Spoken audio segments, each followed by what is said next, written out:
Hello, welcome to Spotlight. Preparing to choose a new MP after the pornography in Parliament controversy, we're live in the Tiverton and Honiton constituency.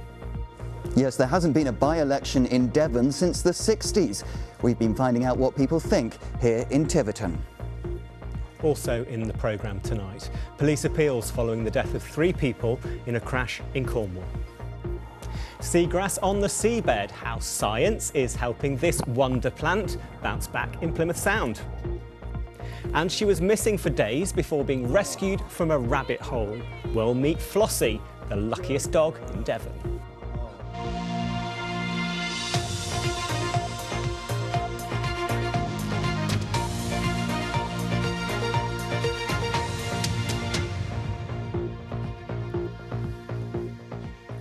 Hello, thanks for joining us tonight. For the first time in 35 years, a by-election will be held in the South West. It follows the resignation of the former Conservative MP, Neil Parish, who admitted watching pornography in the House of Commons. The Tiverton and Honiton constituency seat is now vacant. Our correspondent, Ben Woolvin, is in Tiverton for us tonight. Ben. Somerset and also in part of Exeter and part of Plymouth. OK, thanks, Ben. Ben Woolvin in Tiverton for us tonight. In other news, police are appealing for witnesses after 3 people were killed in a car accident in Ruddlemore near St Austell. It happened in the early hours of Sunday morning. Officers say a 4th person who left the scene has now been located. Scott Bingham has been following the story for us. Scott. Okay, Scott Bingham near St Austell for us. Thank you very much for that update.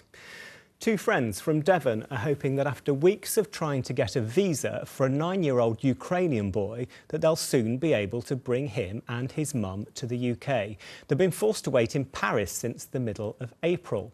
This afternoon, Anne Dolby and Chris Hodson said they were cautiously optimistic, but because the process has been so drawn out, Anne says she's now considering legal action against the government. In response, the government says the visa system has been streamlined to process thousands of visas every day. Here's John Henderson. BBC Spotlight. Oh dear, big crash. We've heard a lot in the last few year or so about how some industries here are struggling to recruit staff. Restaurants and pubs across the South West say they're having to cancel bookings because they can't find a chef or staff to work in the kitchens. Industry insiders say finding and holding on to employees to work in hospitality is proving especially difficult at the moment, partly due to the pandemic, but also because of Brexit. Laura Jones reports. Near Ilminster.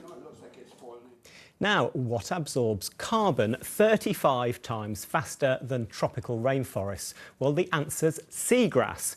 And around a year ago, work started on England's largest seagrass planting programme in Plymouth Sound.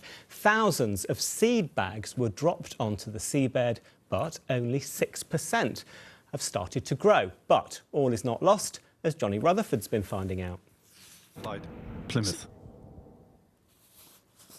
Now, you might have heard about the amazing story of Flossie the Terrier, and it's a story of a very lucky escape. Now, Flossie had been missing from home in Devon for days, and after frantic searching, it was thought she might be stuck down a rabbit hole in the field next door. This is what happened next.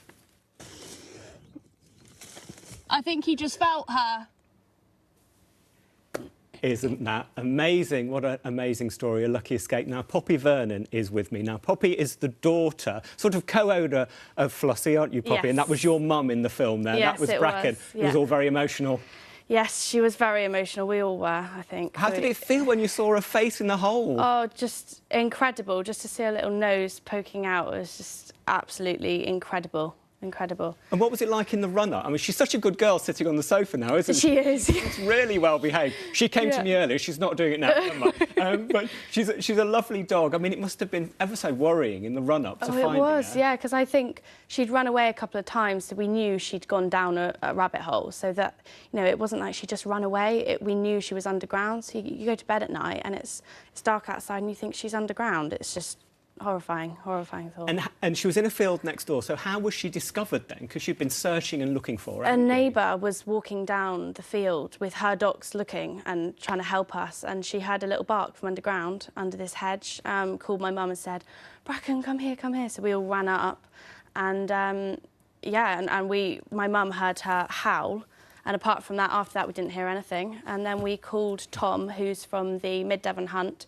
and we said, can you please come back? Because he'd been searching previously that day. We said, please help us, please help us. And he came with his dogs, and they sensed she was under. It was quite a process, though, wasn't it? I mean, in terms of getting her out safely and so careful. We were digging for hours, and because there's the rabbit holes, they have so many entrances and so many, you know, so it took a long time.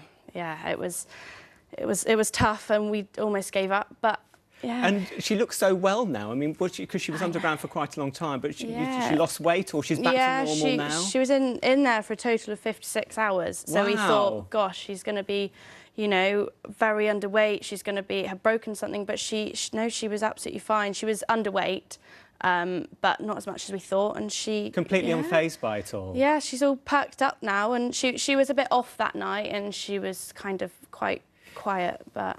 How does it feel to have her back now, having been through all that? I mean, are you making the most of her now? Honestly, it's amazing. It's been so emotional after that night. She just had a trillion cuddles. And the story's been everywhere, hasn't it? We saw the film now, and it's been massive on social media, hasn't it? Yeah, it's been shared all over the place. Couldn't believe, didn't expect it. I literally did it for the memories, took that video just to kind of... Well, it's been everywhere, and thank you so much for doing that, because it means we've been able to show it to everybody. So we really appreciate that, and thank you so much for coming in and bringing Flossie, and we're so pleased she's well. Yes, so are we.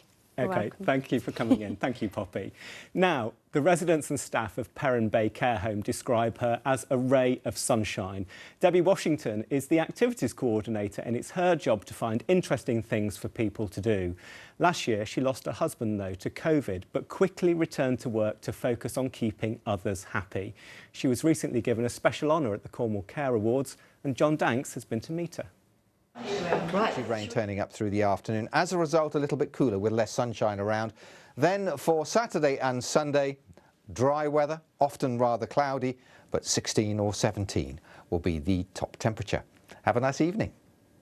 Thanks, David. That's not too bad, is it? And thank you for watching tonight. So it's good evening from everybody at Spotlight and from Flossie, who's been a very, very good girl this evening. Janine Johnson's back with the late news at 10:30, so join her for that if you can. Enjoy the rest of your evening, and thanks for watching tonight. Bye-bye.